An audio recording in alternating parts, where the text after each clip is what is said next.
Zee 24 तास एक पाऊल पुढे। उन्हाळी सुट्ट्यांचा हंगाम सुरू होण्यापूर्वीच कोकणातील एमटीडीसी आणि खासगी रिसॉर्ट्स तसंच कोकण रेल्वेचं बुकिंग फुल झालंय। पुढच्या 2 महिन्यांसाठी हे बुकिंग राहणार आहे।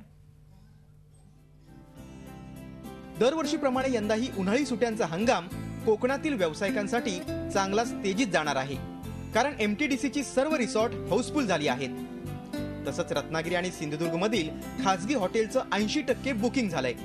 साधारण 15 एप्रिल ते 15 जून पर्यंत ही परिस्थिती राहणार आहे। कोकण रेल्वेची ही स्थिती काही वेगळी नाही। येत्या 4 दिवसानंतर सुरू होणारी गर्दी लक्षात घेऊन अनेक पर्यटक आतापासूनच कोकणात दाखल झालेत। यंदाच्या पर्यटन व्यवसायाचं वेगळेपण म्हणजे दुष्काळी भागातील अनेक जण कोकणात दाखल झाले आहेत। कोल्हापूर भागात इकडे हे बघण्यासाठी आलो, तेव्हा हे बघून आम्हाला फार समाधान झालेलं आहे। आणि आमच्या भागाला तिकडे आम्हाला प्यायला पाण्याची सुद्धा आता सध्या गैरसोय आहे।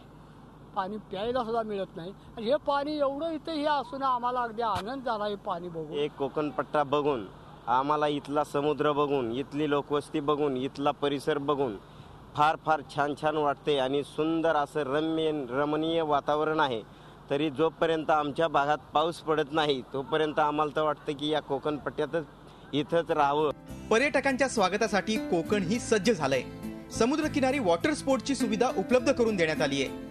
तसंच अनेक साहसी खेळांचं आयोजनही करण्यात येतंय।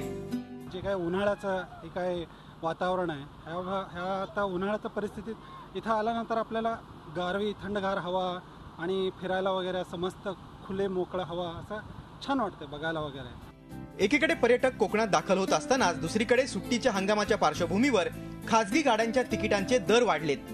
तर एमटीडीसी रिसॉर्टचे दर 1600 रुपयांपासून 5000 रुपयांपर्यंत, तर खासगी निवासाचे दर 500 रुपयांपासून 2500 पर्यंत आहेत। गुढीपाडव्यानंतर पर्यटकांची मोठ्या प्रमाणात रेलचेल कोकणात सुरू होणार आहे।